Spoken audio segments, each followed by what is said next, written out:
Good morning guys.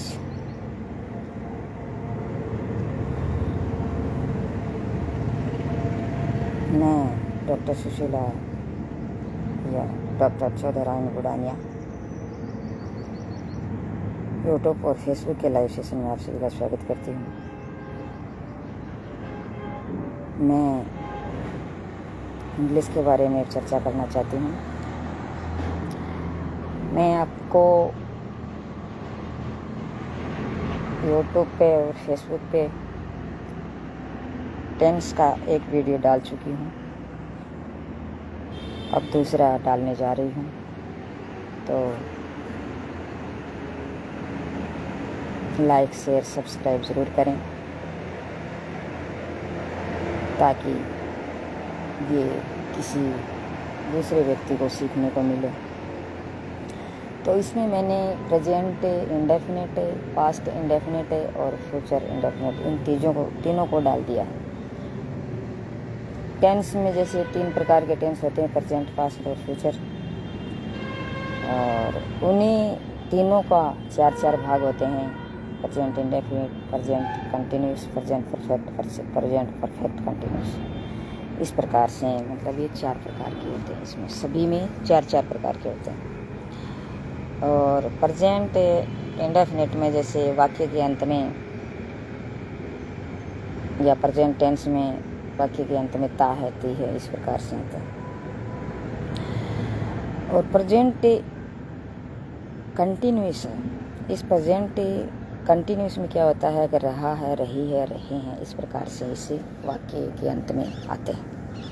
मतलब जब भी आपको ये दिखाई दे कि मतलब रहा है, रही है, रहे हैं आते हैं, तो आप ये समझ लो प्रेजेंट कंटिन्यूस टेंस है। और इसमें मतलब ये अपने जो वाक्य का जो फार्मूला है वो पहले सब्जेक्ट आता है, फिर हेल्पिंग वर्ब आती है इज, एम, आर, फिर वर्ब की फर्स्ट फॉर्म लगती है, फर्स्ट फॉर्म के साथ आईएनजी फॉर्म लगती है, फिर प्लस ऑब्जेक्ट आता है, फिर टू प्लस टू आता है। टू के बाद में जो भी और कोई चीज़ है अन्य वो आ जाती है। तो इसको हम जैसे हेल्पिंग वर्ब में जैसे आई और we, you, he, she, it, इस प्रकार से, दे, इस प्रकार से हैं। तो इसमें आई और वी के साथ में आर का प्रयोग किया जाता है, यू के साथ में आर का प्रयोग किया जाता है, और ही, सी, इट, दे इसके साथ में नहीं, ही, सी, इट के साथ में इज का प्रयोग किया जाता है। आई के साथ एम का प्रयोग किया जाता है और वी के साथ आर का प्रयोग किया जाता है। तो क्या बताया मैंने? आई के साथ एम का प्रयोग, वी के साथ आर का प्रयोग, यू के साथ आर का प्रयोग, ही, सी, इट के साथ इज का प्रयोग, हेल्पिंग वर्ब ही, और दे के साथ आर का प्रयोग किया जाता है। जैसे हम एक वाक्य बनाते हैं, जैसे मैं पढ़ा रही हूँ, मैं पढ़ा रही हूँ, तो मैं क्या है? सब्जेक्ट है। तो मैं का इंग्लिश में क्या होता है? आई। और आई के साथ में हेल्पिंग वर्ब क्या लगती है? जब अभी मैंने आपको बताया एम लगती है। तो आई एम अब आती है पढ़ा रही हूँ, रही हूँ आ गई, जैसे वाक्य कंटिन्यूस हो गया। पढ़ा रही हूँ मतलब पढ़ाई रही का वो मीनिंग क्या है? टीच मन पढ़ाना होता है। और इसके साथ फर्स्ट फॉर्म के साथ आईएनजी लगेगी, तो टीच, टॉट, इस प्रकार से ये 3 फॉर्म होती हैं। वैसे 5 फॉर्म होती हैं, जैसे गो, वेंट, गोन, और एक गोइंग, और एक गोज। इस प्रकार से 5 फॉर्म होती हैं इसमें। तो गोज लास्ट में 5वीं फॉर्म है, उसमें एस या एस लगता है, और चौथी फॉर्म है, इसमें आईएनजी फॉर्म लगती है फर्स्ट फॉर्म के साथ, और पहले जैसे गो, वेंट, गोन, इस प्रकार से होती है। तो मैं पढ़ा रही हूँ, तो टीच हुआ, इसका टीच होने के साथ में इसमें फर्स्ट फॉर्म है, उसके साथ आईएनजी फॉर्म जोड़ दीजिए, बस इतनी बात है। तो आई एम टीचिंग, मैं पढ़ा रही हूँ, ये इसकी इंग्लिश बनेगी।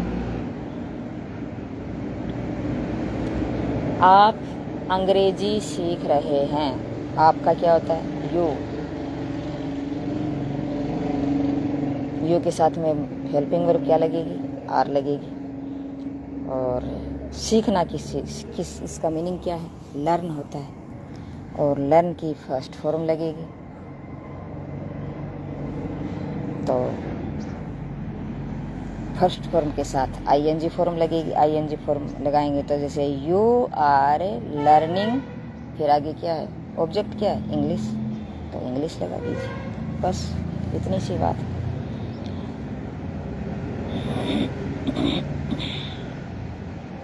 मीरा बाजार जा रही है, एक और बना लेते हैं। तो मीरा जैसे ही शी इट में आती है, ये संज्ञा है, तो नाउन है। तो इसमें क्या है कि मीरा इज लगेगी, हेल्पिंग वर्ब क्या लगेगी? इज। और वैसे मीरा का देखिए तो सी बनता है, और जैसे राम है तो राम का जैसे मतलब ये ही बनता है। इस प्रकार से बनते हैं। मतलब ये है सर्वनाम है इसके।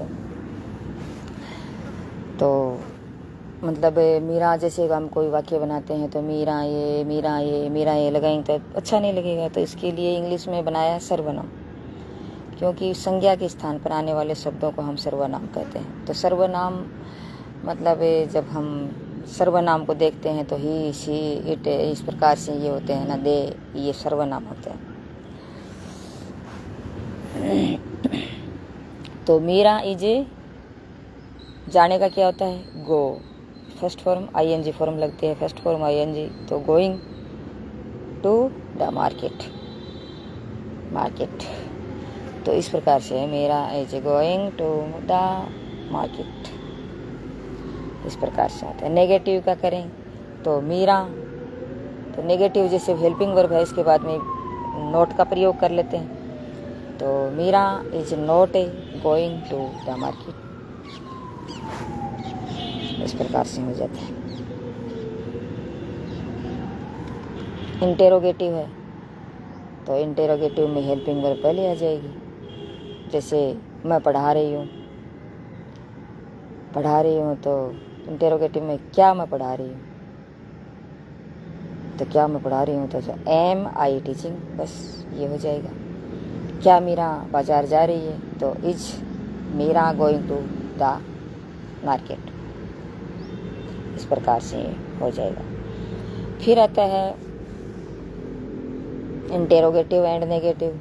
तो इंटेरोगेटिव जैसे पहले लगा दिया, हेल्पिंग वर्ब पहले आ जाएगी, नोट का प्रयोग है वो सब्जेक्ट के बाद में आ जाएगा। जैसे एम आई नॉट टीचिंग, इस प्रकार से बन जाएगा। फिर आता है पास्ट कंटिन्यूस। पास्ट कंटिन्यूस को दूसरा नाम है प्रोग्रेसिव भी कहते हैं, टेंस भी कहते हैं। इसका वाक्य के अंत में रहा था, रही थी, रहे थे, रही, ये तो सभी में आते हैं। कंटिन्यूस में रही तो आते ही आते हैं। प्रेजेंट में रहा है आ गया, और पास्ट में रही थी, रहा था, रहे थे, इस प्रकार से आ जाएंगे। इसका फॉर्मूला है वाक्य का, पहले सब्जेक्ट है, फिर इसमें हेल्पिंग वर्ब आएगी, वाज और वर, और वर्ब की फर्स्ट फॉर्म वाज वर्ब के साथ। वैसे मतलब पास्ट में इंडेफिनिट में जैसे सेकंड फॉर्म लगती है, और इसमें वाज और वर का प्रयोग, कंटिन्यूस में वाज और वर का प्रयोग हो जाता है। इसमें इज एम वर, और इसमें वाज और वर का प्रयोग किया जाता है। और first form ING form plus object plus to जो भी चीज़ है वो लग जाएगी वाक्य में। तो मैं दुकान जा रहा था आ गई ना, और उसमें रही है प्रेजेंट में, तो रहा था आ गई, तो इसमें आ गया मैं दुकान जा रहा था या थी, तो इसका वाक्य बनेगा आई के साथ में क्या आएगा? वो आ जाएगा। और मतलब सिंगुलर नाउन के साथ वाज और प्लूरल नाउन के साथ आएगा, वर का प्रयोग किया जाता है। तो इसमें I was going to show, तो आईएनजी गो के साथ आईएनजी फॉर्म लग गई, तो I was going to show. वह खाना खा रही थी, तो वह खा रही थी के साथ में वह मतलब आगे ना ये सर्वनाम, तो वह लेडीज़ के लिए, महिला के लिए क्या आता है शी, पुरुष के लिए आता है ही। तो शी वाज ईटिंग फूड, इस प्रकार से। वे टीवी देख रहे थे, वे टीवी देख रहे थे। They plural number, plural noun हो गया ना, तो इसके साथ में क्या आएगा, वर आएगा। तो दे वर वॉचिंग टीवी, वॉच मानी होता है देखना, इस प्रकार से। अब आता है इसमें जैसे मतलब नेगेटिव हम बनाते हैं तो नोट का प्रयोग हो जाता है, वाज नोट के साथ वाज और नोट आ जाएगा।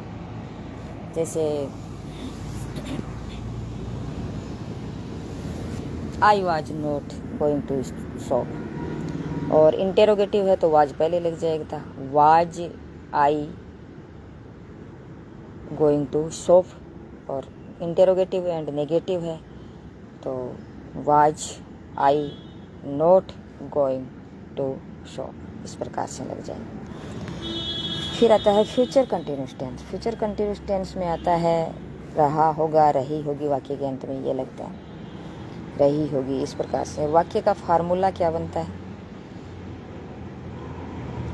बनता है कि पहले सब्जेक्ट आता है, फिर विल आता है, विल बी, और फिर वर्ब की फर्स्ट फॉर्म आती है, उसके साथ आईएनजी लगता है, फिर टू सब ऑब्जेक्ट आता है, फिर टू के साथ में अन्य कोई चीज़ है वो लग जाती है। तो इसका जैसे वाक्य हम बनाते हैं, जैसे मैं मीरा पढ़ रही होगी, होगी आ गया ना, रही और होगी, मतलब इससे आपको ये पता चल जाएगा कि ये फ्यूचर कंटिन्यूस का है, कंटिन्यूस टेंस का है।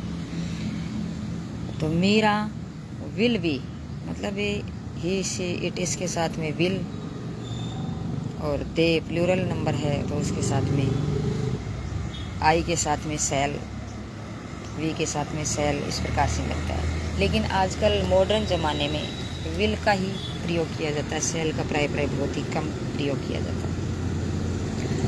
तो वाक्य क्या है, मीरा पढ़ रही होगी, तो मीरा पढ़ रही होगी, इसके लिए क्या होगा, मीरा विल बी स्टडिंग, तो मीरा पढ़ रही होगी, इस प्रकार से। तुम होमवर्क कर रहे होंगे, ये हो गया। तो तुम का क्या होता है, यू, यू के साथ में भी हम सेल भी लगा सकते, सेल भी लगा सकते हैं और विल भी लगा सकते हैं। तो you will be doing homework, इस प्रकार से वाक्य बनते हैं।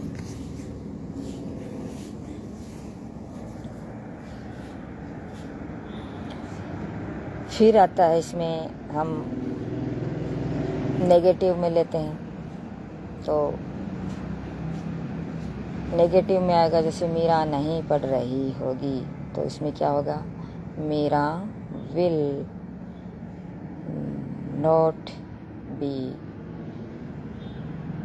स्टडिंग।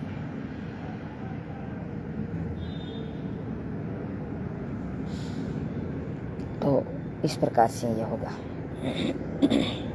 तुम होमवर्क नहीं कर रहे होंगे, तो यू विल नॉट